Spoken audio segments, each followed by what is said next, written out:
everyone, today we are going to look at this Java code to merge three sorted arrays into one sorted array using a three-pointer technique. So here we have,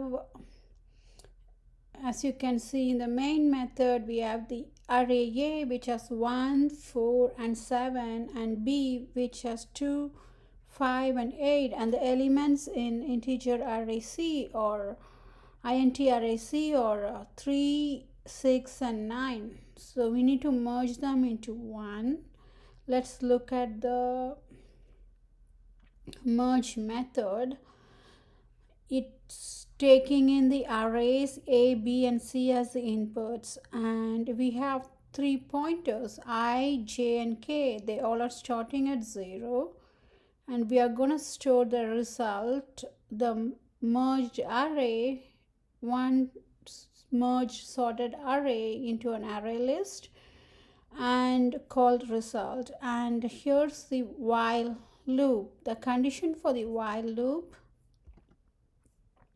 it's a bit tricky because here we have defined the while loop as while I is less than a dot length, or j is less than b dot length, or k is less than c dot length. So here this condition uses the logical OR operator to check if at least one of the pointers I, J, K is still within the bounds of its respective array A, B or C. So the loop continues as long as any of the following is true. If I is less than the A dot length, there are still elements to process in array A. If J is less than B dot length, there are still elements to process in array B, and K is less than C dot length, there are still elements to process in array C. The loop body processes one element per iteration by comparing the current value from each array or integer.max value if an array is exhausted, adding the smallest element to the result, and incrementing the pointer corresponding to the chosen element. So you can see that here.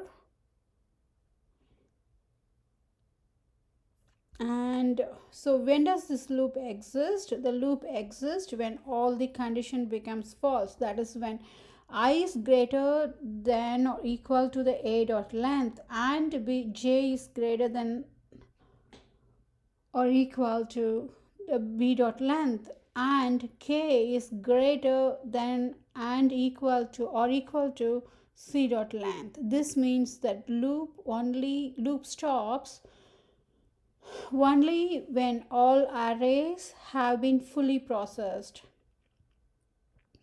and there are no more elements left to compare or add to the result. In logical terms, the loop exists when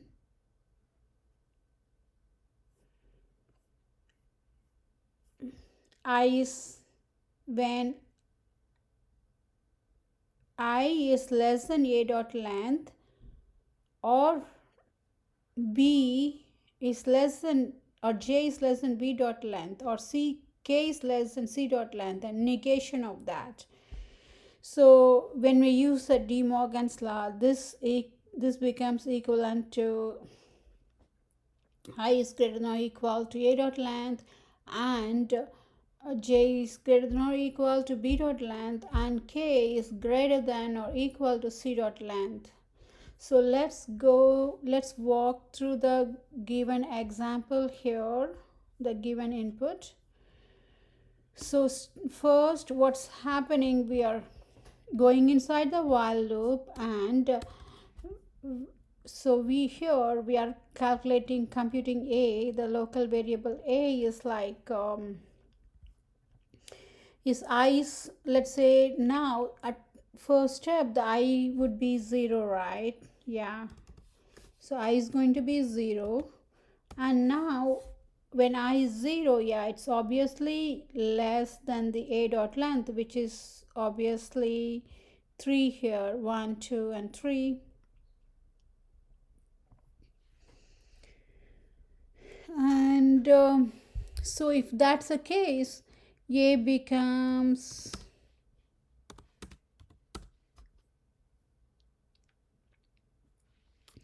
1. And then what would be the b? So here j is also equal to 0, and so b, obviously j is less than the b's length, array b's length, so it would be 2, b would be equal to 2, and k is, when k is 0, c is going to be the first element, that is 3. So minimum of, so the min is going to be the min of 1, 2, and 3. It's going to be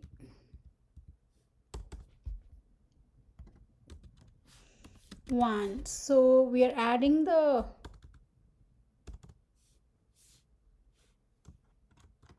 so we are adding 1 to the result, and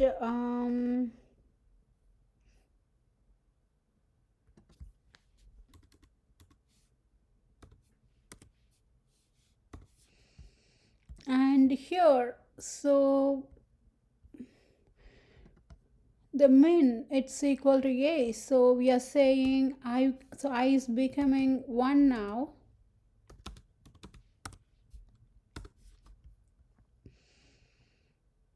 and then we are going back here.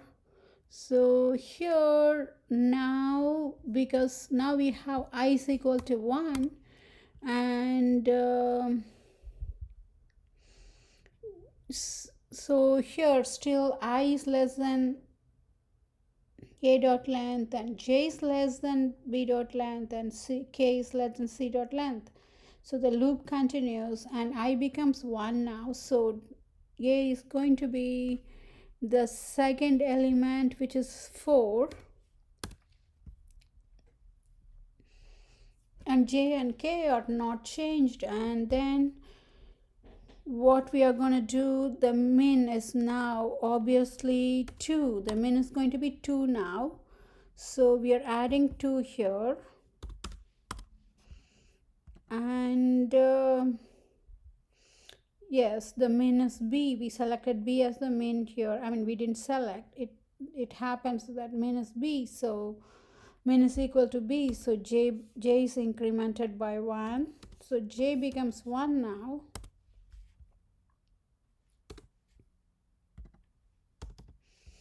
And now again the loop continues, because I, j, and k are less than a, b, and c's length respectively. So, and when j is equal to 1, what is b? B would be 5.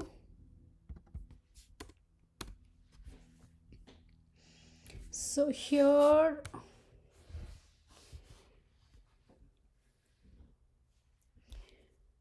we are again calculating the min. The min is going to be, the minimum of a, b, and c is going to be 3, which is c. So we are adding 3 here,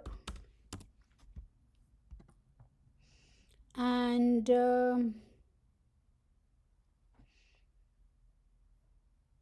so because min is equal to c, we are incrementing k, so k becomes 1. So now we have I, j, and k, they all are 1, and so a, b, and c is going to be the second element of 4, 5, and 6. So here the minimum of the min of a, b, and c is going to be a now, which is 4. So we are adding 4 to the result.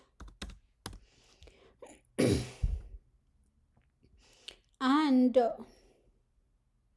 so because min is equal to a, we are incrementing I by 1, so I becomes 2, and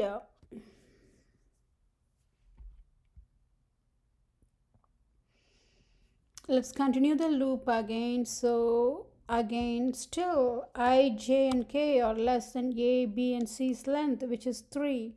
So when I becomes 2, what would be a? So a is going to be the third element, which is 7, and j and k are not changed here now. So the minimum of a, b and c is going to be b, which is 5. So we are adding 5 to the result, and then the minimum is equal to b, so we are incrementing j. So j is going to be 2 now. So now again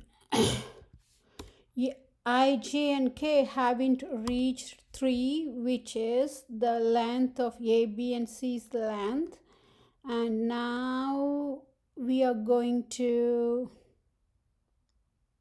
say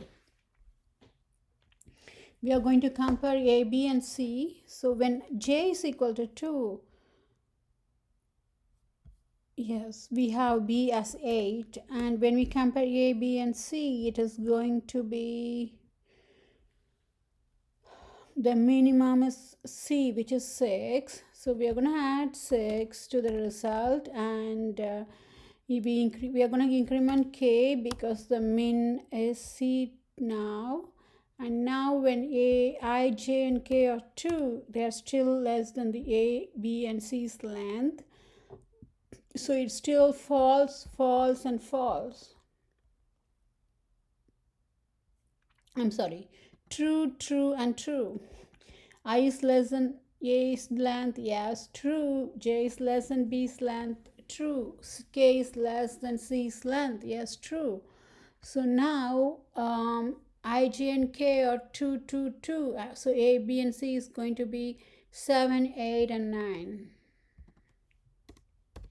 So minimum of 7, 8 and 9 is 7. So we are going to add, sorry, I didn't change that. So we are going to add 7 here, 7 to the result, and we are going to increment I by 1, which becomes 3. Now I becomes 3. So now we have our first false because I is equal to the A's length now. So we have a false there, but still the loop continues until we have a false on all 3 conditions, because it's a logical OR.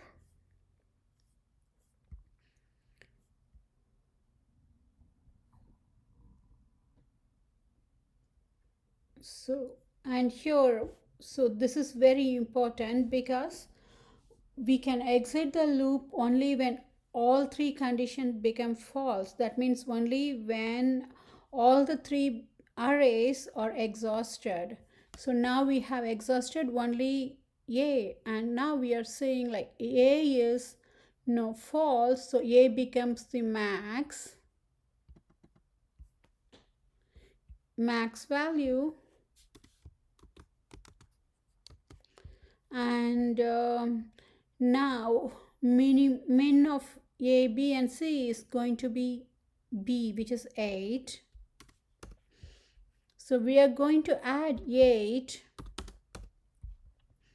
to the result, and here 8 is a b is the minimum, so we are incrementing j, so j becomes 3. So now again, now we have false and false. So when j becomes 3, it's going to be max, as we can see here, and so the min of a, b and c is going to be c, which is 9. So we are adding 9 to our result array, and now k becomes 3 too.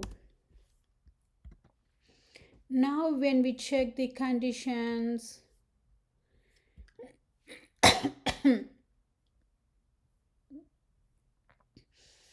yeah, now when we check the while loop, all three conditions become false. A is not less than the, sorry, I is not less than the A's length. It is equal to A's length, which is 3. And the same thing with